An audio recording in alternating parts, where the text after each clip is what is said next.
2026 தேசிய விசாக தின கொண்டாட்டம் சமூக ஒற்றுமையையும் மத நல்லிணக்கத்தையும் வலுப்படுத்தும் நோக்கில் சிறப்பாக நடைபெறவுள்ளது.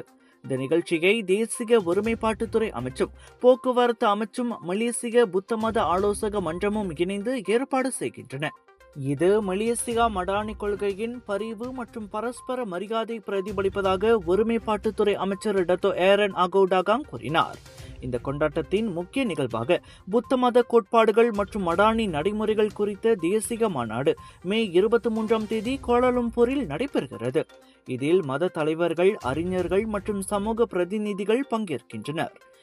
இவ்வேளையில் விசாக தின கொண்டாட்டத்தின் ஒரு பகுதியாக நாடு முழுவதும் பதிவு செய்யப்பட்ட புத்த மத அமைப்புகளுக்கு தலா 2000 ரிங்கிட் உதவி வழங்கப்படும். இத்திட்டம் சுமார் 1000 அமைப்புகளை சென்றடையும் வகையில் மொத்தம் 2 மில்லியன் ரிங்கிட் நிதி ஒதுக்கப்பட்டுள்ளது. பங்கேற்க விரும்பும் அமைப்புகளுக்கான பதிவு தற்போது திறக்கப்பட்டுள்ளது. இவ்வாண்டு விசாக தினம் மே 31 ஞாயிற்றுக்கிழமை வருகிறது.